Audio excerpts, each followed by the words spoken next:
10th of September 1944, day 41 of the Warsaw Uprising. Suddenly, the morale of civilians and soldiers changes. Soviet planes start to attack German positions on the eastern side of the bank. Again, they can hear Soviet artillery. Finally, could it be true that the Russians are coming?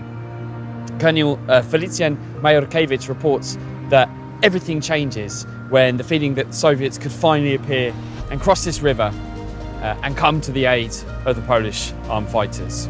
On the 9th, over 10,000 civilians decided to leave the Home Army positions and surrender to the Germans. On the 10th, just under 1,000, and by the 11th, just a few dozen.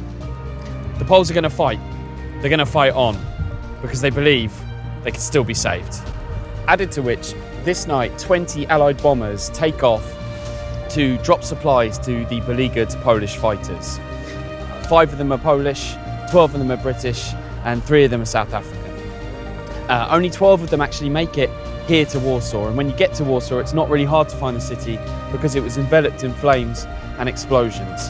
They've had to fly thousands of kilometres through heavy anti-aircraft fire, especially above the city here. When they drop their loads and then return to base, they're having to fly through a special squadron of night fighters that specialises in picking off bombers that are damaged and the pilots are tired.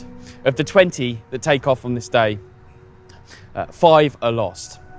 Overall, of the over 300 flights that are made from Allied planes, 13.3% of them are lost.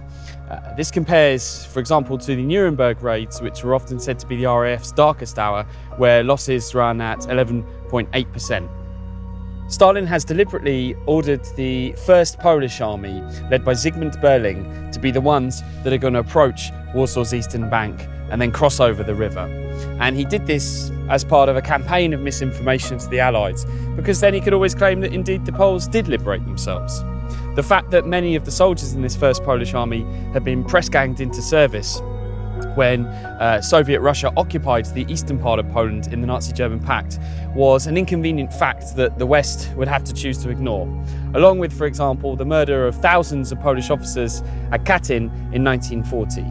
Yes, finally, on day 41, the Russians were coming. But when they arrived, it would not be as liberators or allies, but as an army of occupation. Thank you very much for watching this episode of 63 Days of Extraordinary Courage. Please tune in to tomorrow's episode at 5 p.m. Warsaw time, 11 a.m. Eastern Standard Time, and don't forget to search for other episodes using the hashtag 63days.